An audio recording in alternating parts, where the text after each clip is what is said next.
اور اسی طرح سے we have to understand the traps of shaitan. You know, the amazing thing about shaitan is he is very patient. وہ بہت صبر سے چلتا ہے. آہستہ آہستہ آہستہ آہستہ آہستہ آپ کو لیتا جاتا ہے حتیٰ کہ آپ وہ ایکشن ہم لوگ کر دیتے ہیں. شروع میں نہیں کہے گا کہ کسی کے پاس شیطان رکھے، نہیں کہے کہ بات سنو نماز نہ پڑھو، بات سنو زنا کرو، کبھی نہیں کہے گا. کیا بولے گا کہ ٹھیک ہے نماز پڑھ لو، اچھی بات ہے، بہت لازمی پڑھنی ہے، نماز نہیں چھوڑ سکتے ہو، لیکن ابھی تو 3 گھنٹے پڑھے نماز کی قضا ہونے میں. ابھی تو تم یہ گیم کھیل لو یا اس دوست سے فون میں بات کر لو، وہ جو تمہارا کام ہے پریزنٹیشن بنانی ہے وہ کر لو، بعد میں پڑھ لینا، ٹائم ہے ابھی. اور آپ کام کرنا شروع کرتے ہیں اور گھنٹے بعد آپ کو یاد آتا ہے کہ نماز رہتی ہے. پھر آتا ہے کہ نماز پڑھو گے تم، چھوڑنے کا تو سوال نہیں پیدا ہوتا، لیکن پہلے یہ کام کر لو، پہلے اس دوست سے کال کر لو، یا پہلے یہ چیز کر لو، تمہارا ہوم ورک رہتا ہے یا تمہارا یہ پروجیکٹ رہتا ہے، اس پہ تھوڑا کام کر لو، اور آرام سے فری ہو کے دل کی تسلی کے ساتھ فوکس ہو کے نماز پڑھنا.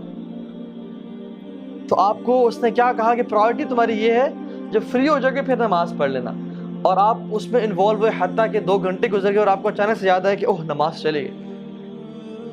اور پھر آتا ہے کہ آپ کیا قضا پڑھو گے تم، اور اب عصر کی نماز کا ٹائم ہو گیا ہے، تم نے فجر بھی چھوڑ دی، ظہر بھی چھوڑ دی، اب تم عصر کے سامنے اللہ کے سامنے کھڑے ہو گئے، اب کل سے 5 وقت کی نماز پڑھنی ہے.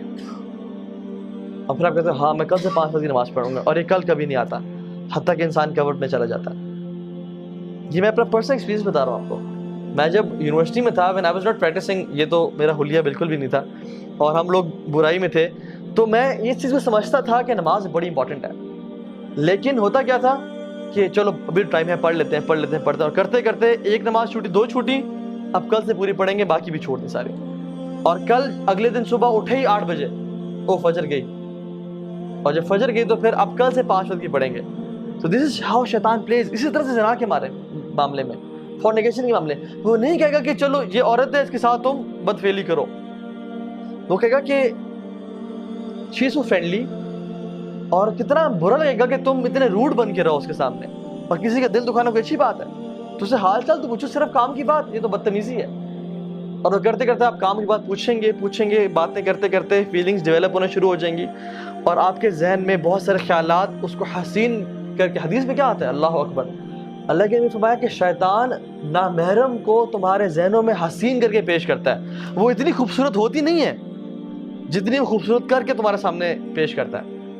حتیٰ کہ انسان فینٹیسائز کر رہا ہوتا ہے کہ یار سبحان اللہ کیا بہترین نیچر ہے اس کی، کیا خوبصورت ہے یہ، کیا اچھی عورت ہے یہ، اتنی ہوتی نہیں ہے. تو شیطان اس کے بارے میں وہ کر رہا ہوتا ہے، حتیٰ کہ آپ کے دل میں اس کے لیے پیار محبت ڈیولپ ہو جاتا ہے، and you die to meet ہر.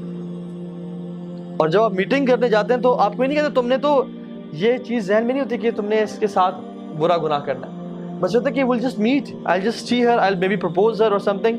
لیکن what happens is ہمارے پاس کاؤنسلنگ میں لڑکے آتے ہیں اور کہتے ہیں کہ ہاں بھائی ہمارا ارادہ بھی نہیں تھا، لیکن حالات ایسے بنتے چلے گئے کہ ہم سے یہ گناہ ہو گیا، اور اب کیا کریں، کیا اللہ معاف کرے گا؟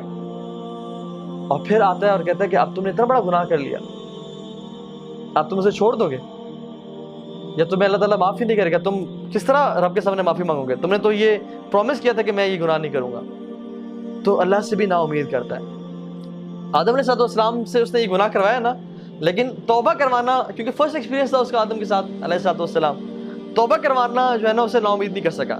آدم علیہ السلام نے کیا کیا؟ ربنا ظلمنا انفسنا وان لم تغفر لنا وترحمنا لنکونن من الخاسرین.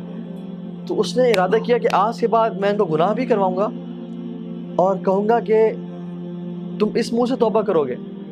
100 چوہے کھا کے بلی حج کو چلی. یہ جو باتیں ہیں نا کہ اللہ سے نا امید کر دینا، this is how شیطان plays. تو we have to understand کہ ہم نے شیطان کو ٹیکل کہاں پہ کرنا ہے. The first thought comes to our mind، اس کو وہیں پہ